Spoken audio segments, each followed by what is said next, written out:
l'estime de soi dans une relation. Bonjour à toutes et à tous et bienvenue sur ma chaîne Esther Valentin, votre coach spécialisé en vie sentimentale. Et aujourd'hui, je voulais voir un peu plus précisément avec vous quel est l'intérêt de l'estime de soi dans une relation amoureuse. Pourquoi ? Parce que je vous en parle de plus en plus souvent, parce que c'est ce que je retrouve comme vraiment point central de beaucoup de problématiques amoureuses chaque jour en coaching, chaque jour à travers les messages que je reçois, à travers tous les échanges, toutes les analyses qu'on fait avec mes coachés. Je vois que l'estime de soi est vraiment un point central et plus largement une véritable problématique de notre société. Il y a plus d'une personne sur 3 qui a vraiment une faible estime de soi. Et donc aujourd'hui, on va creuser quel est l'intérêt de l'estime de soi vis-à-vis des relations amoureuses. Donc l'intérêt de l'estime de soi, c'est que dans un premier temps, ça permet déjà de s'accorder de la valeur à soi.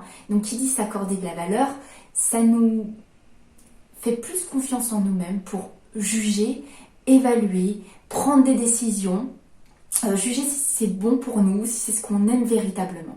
Voilà tout l'intérêt de l'estime de soi. L'estime de soi aussi, dans une relation, ça va permettre de s'accepter soi-même, ses besoins personnels, ses envies personnelles, mais aussi ses limites. Parce que ces limites, on en a besoin dans une relation. Si on n'a pas assez d'estime de soi, on ne va pas être à l'écoute de nos limites. Et qu'est-ce qui va se passer dès que l'autre va essayer de chercher des repères, vos limites? Vous allez les repousser. Et voilà comment on se retrouve à vivre une relation insatisfaisante parce que vous allez repousser vos limites. Et quand on repousse les limites, je vous assure que ça nous revient toujours au visage plus tard. C'est une problématique repoussée et plus grave encore qui va arriver ensuite. Donc, des relations sont vraiment facilitées quand on travaille sur son estime de soi. Quand on a un juste équilibre de son estime par rapport à l'estime de l'autre, on va naturellement plus dire non, là stop. Non, j'aime pas du tout quand tu agis comme ça. Moi, ce n'est pas du tout dans mon intérêt, ça ne me va pas, malgré tous les sentiments que je te porte. Une personne qui va manquer d'estime de soi, les sentiments vont prendre le dessus, le respect de soi-même, paf, il va passer à la trappe.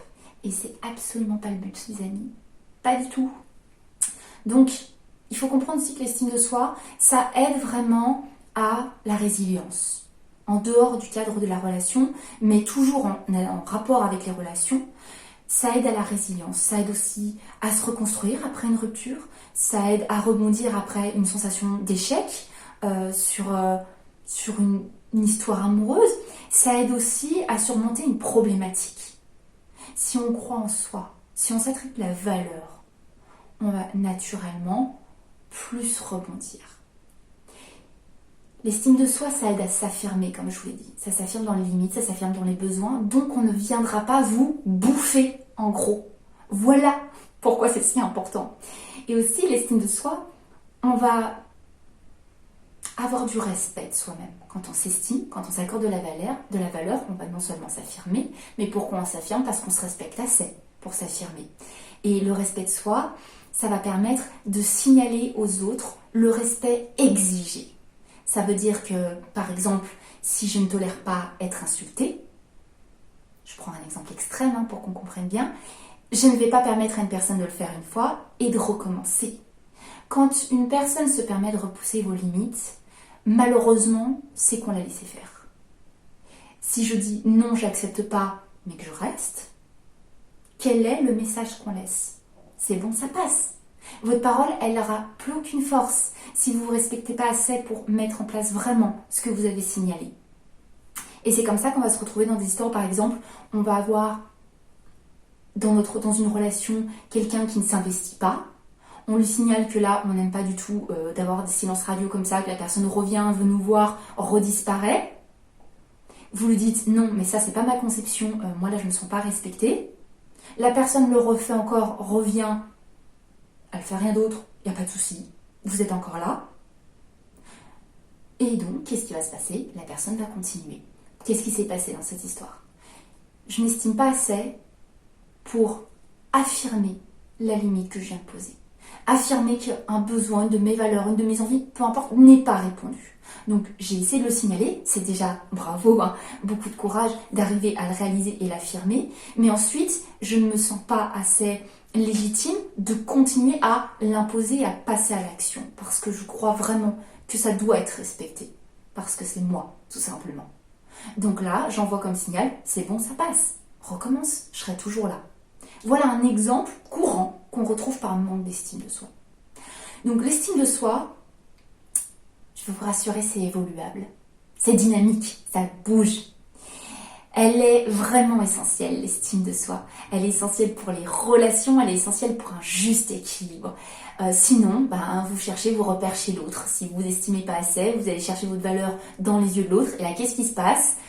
C'est lui qui vous pose les limites, c'est lui qui vous pose les conditions, c'est lui qui vous pose le rythme.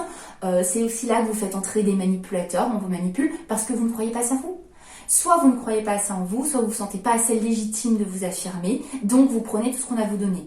Et là, soit vous tombez sur quelqu'un qui a peut-être de la malveillance ou qui manque de maturité émotionnelle et on va se retrouver avec une forme d'emprise et vous n'avez vraiment pas une relation satisfaisante, ou même face à un individu plus, je dirais, lambda, sain, mais même face à une personne saine, si vous ne posez pas vos limites, ça va pas être sa faute, mais vous allez tout le temps les repousser pour laisser plus de place à l'autre. L'estime de soi, c'est la valeur qu'on s'accorde. Donc notre valeur, elle est importante dans une relation. Naturellement, en tant qu'être humain, il y a des moments où il y a une personne qui va prendre un peu cette position de pouvoir, peut-être sur quelque chose. Moi, j'ai pas envie de ça. Mais si vous pouvez pas affirmer que vous n'êtes pas d'accord sur l'envie, que vous avez une envie différente, vous allez faire d'accord. Qu'est-ce qui se passe là ? Vous vous étouffez vous-même, vous allez en souffrir, vous êtes en train de générer une problématique dans la relation grave pour plus tard. Donc l'estime de soi, il faut comprendre que ça, c'est un rapport entre vous, votre image de vous et votre environnement extérieur. On est en miroir, on ne va pas construire son estime de soi complètement tout seul. Il y a un travail personnel à faire de son côté, certes, mais on ne va pas oublier qu'on construit notre image de nous par rapport à ce qu'on a l'impression que le monde nous renvoie, notre environnement et notre entourage. Votre estime de soi, comme je vous l'ai dit, elle est dynamique. Ça veut dire que à la fois c'est un trait de personnalité, on a plus ou moins d'estime de soi par notre génétique, par notre vécu, mais elle va bouger, fluctuer à des moments de sa vie en fonction du contexte de vie. C'est pour ça que dans l'estime de soi, on retrouve, pour augmenter son estime de soi, de faire très attention à son environnement, à son entourage, parce qu'on sait qu'on va prendre un retour direct de tout ça et qu'on va plus ou moins baisser notre estime de nous. Et oui, elle est modulable. À vous d'en connaître les fondements pour ne pas la laisser trop modulée, et à vous de choisir votre situation et vos environnements qui vous entourent pour la mettre dans les meilleures conditions pour se booster. En gros, voilà comment on remet une estime de soi au top niveau. Mais l'intérêt de cette vidéo, c'était vraiment de vous montrer son importance dans la relation. Elle vous permet, votre estime de vous-même, votre valeur que vous portez, d'exister dans une relation, mais d'exister pleinement. Pour ce que vous êtes réellement, pas pour ce que vous croyez que l'autre attend de vous. Et le but sera jamais de correspondre à quelqu'un. C'est pas cet amour que je vous souhaite. Je vous souhaite d'exister. Et je vous souhaite que dans cette grosse existence dans la relation, vous soyez complètement accepté et aimé. Mais pour ça, il faut s'estimer assez pour juger légitime d'être aimé pour ce qu'on est. Et légitime d'exister pleinement et d'en recevoir les informations que l'autre nous donne. L'estime de soi, vous le comprenez, c'est fondamental. Voilà pourquoi je vous en parle et que je vous en reparlerai. Vous ne pouvez pas sentir que vous manquez tellement d'estime de vous et attendre que l'amour de l'autre comble ce manque d'estime. À un moment, ça va bloquer. Mais sachez que j'ai poussé un petit peu plus ce sujet et que je vous donne les 5 bases fondamentales pour augmenter l'estime de soi dans un e-book gratuit que je vous ai mis juste en dessous, en barre de description. Donc n'hésitez pas à le télécharger, il est vraiment gratuit.